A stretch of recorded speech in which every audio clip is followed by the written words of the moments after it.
Can a single statement change the fate of a legendary pilot and expose the secrets of the most iconic team of Formula One? What really did Lewis Hamilton say when he talked about internal pressures, fractures in Ferrari, and emotional overload after his triumphs in Zandvoort? Today we analyze it. But Formula One does not work by magic, and the complexity of integrating into a structure as dense and traditional as that of Maranello is not resolved in 3 races. And that was evident in the practices of the Netherlands Grand Prix.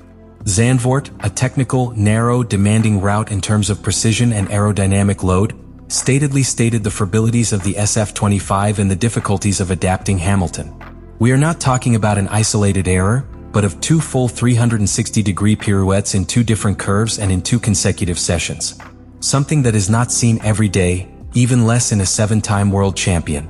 In the FP1 he finished 15th, more than second and a half behind the best time. And although he managed to climb to the 6th position in the FP2, the improvement was misleading. His quick lap was with damaged tires after the 2nd spin. But the most revealing was not the times, but what is not seen in the results leaves. Hamilton's gesture inside and out of the car. He was tense, frustrated, looking for answers. His radio communication was scarce but direct, and after getting out of the car, he did not turn to the typical diplomatic phrases. He just looked at the ground, sighing, and then, in the press conference, the statement that unleashed the earthquake unleashed. This context is vital to understand that what happened in Zandvoort was not any bad day. It was the perfect synthesis of everything that has been wrong and what remains without resolving in this alliance between Hamilton and Ferrari. Because while other pilots have had more comfortable adaptation margin, Hamilton has been pushed from the first second to perform as if he had been in the team for years. With the SF-25 showing structural symptoms that compromise their trust, and with an internal dynamic that is still far from consolidating, the scenario became explosive. Zandvoort was the spark.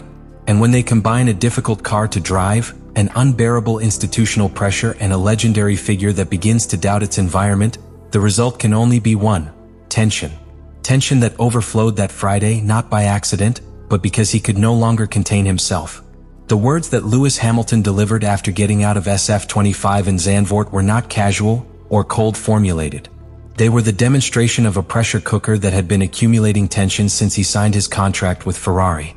But unlike other times in his career, this time he did not speak since the arrogance of the multiple champion, or from the comfort of the protected pilot. He spoke from discomfort, from the burden. And that changes everything. When Hamilton said, "We have to move on even when it is difficult. Do not discard me," many read it as a message to the media or fans. But in reality, it was a statement directed inwards towards its own team, towards the Ferrari dome, and even towards its own reflection in the mirror. It was a shout of resistance, not only before technical adversity, but against an emotional environment that was wearing it. Because what came later confirmed it: there is a lot of noise. The pressure of being in Ferrari has been unexpectedly overwhelming. No one had heard Hamilton speak like this since his darker days in McLaren 2011. What was confessing without half-inks was that the symbolic dimension of Ferrari, that red mysticism that attracts so much from the outside, becomes an emotional trap from within. His arrival was treated as a state operation, an act of global marketing, a public relations campaign that placed it in the center of everything, even before getting into the car. Endless sessions of photos, promotional events, commitments with sponsors, interviews without rest. And meanwhile the car did not respond. It has been a lot of work, all the new associations, the number of photographic sessions we have made, integrating into a new team, and is a huge team. It is also the biggest brand in our sport, so it is a combination of all those different things. It has been a lot. With that phrase, Hamilton not only undressed the collapse of his adaptation, but sent a clear message. Ferrari does not know how to handle a figure of his size in a modern Formula One.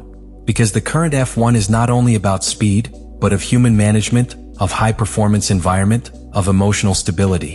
And that, Maranello, is not being provided. But even more serious, it is the subtext of what he did not say. Hamilton did not mention the name of his career engineer or the team director. That is not accidental. Because when a pilot is aligned with his surroundings, even in defeat, there are references, support, mutual trust. No, here. There was only distance. A distance that suggests disconnection with the technical core of the team, something very worrying if we take into account that we are on the first dates of the calendar. And if there is something that any fan of Formula One knows, is that when Hamilton begins to speak from the emotional, when he stops being the careful politician to become the human he feels, it is because something really is not working. The SF-25 is not only betraying it on the track. Ferrari is overflowing it outside it. All this would not be so alarming if it were not for an undeniable fact. Hamilton never speaks without intention. Each word that releases, each pause, each nuance in its tone, are millimetrically calculated to generate reaction. And this time the reaction was immediate. From the halls of Maranello to the British media, they all understood that this was a warning. Not a complaint, but an ultimatum. In previous years, Hamilton has dealt with poor cars, with unfavorable regulations, with accidents that cost him championships. But he has rarely seen so emotionally eroded so early in a season. And that is what makes these statements a true bomb. Not because of what they reveal at the technical level, but for what they hint at the institutional level. Hamilton is asking for help. Not to improve the car, but to breathe. And when a Lewis Hamilton caliber pilot begins to speak from exhaustion, what is at stake is no longer only a championship, but its permanence in the project. Because if those internal fires do not go out in Ferrari, the fire could spread beyond this season. And it is that the SF-25 is not simply a difficult car to drive, it is a temperamental car. Ferrari's 2025 design started from an aggressive premise, to expand the learning of the SF-24 to the limit and incorporate a more radical aerodynamic architecture. The team opted for a lower shooting height, a more rigid suspension, and a more extreme aerodynamic map. In simulation, this philosophy promised faster times and greater efficiency in medium curve. But in practice, what has brought our balance problems very sensitive to asphalt temperature, lateral wind, and minimal setup settings. In Zandvoort, a circuit that combines high side load curves with short braking and chain technical areas, the SF-25 showed its worst face. The car suffered from subwiring at the entrance. That is, the nose did not respond to the wheel turn and flying over the exit, which means that the rear lost adherence without prior notice. This double behavior is the worst possible scenario for a pilot like Hamilton, whose driving style is based on a progressive weight and confidence transfer on the rear axle. To this are added persistent tensile problems in slow sections, an irregular interaction between the rear suspension and the new flat background that Ferrari has developed for this season. This technical inconsistency not only compromises performance, but it undermines the confidence of the pilot back after return. In a category where tenths are bought with blind faith in the car, doubt is a mortal enemy.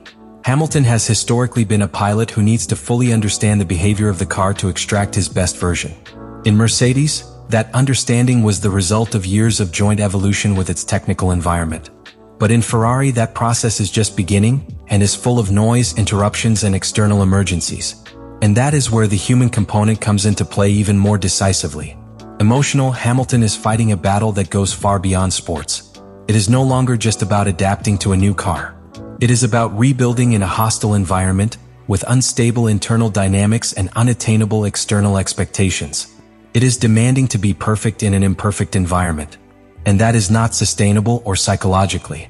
The fact that it has begun to verbalize its frustration, something that rarely happens as soon in a project, is an indication that the tension has exceeded its usual control threshold. And in a team like Ferrari, where leaderships usually fragment under pressure, that can be the beginning of a fracture. The message is clear: Hamilton needs real-time, structure, and support. Not a marketing campaign. Not a unity facade.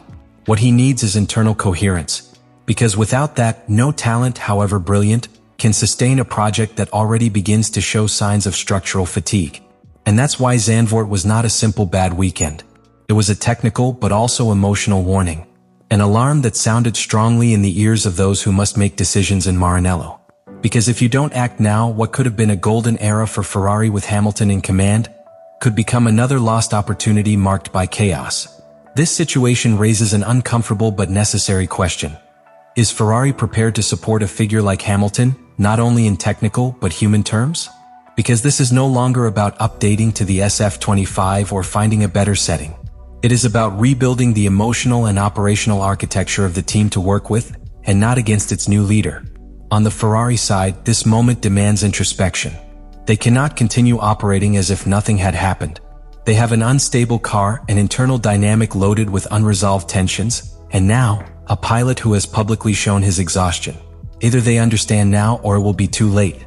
Because Ferrari's story is full of chapters in which great pilots were consumed by a structure that did not know how to protect them.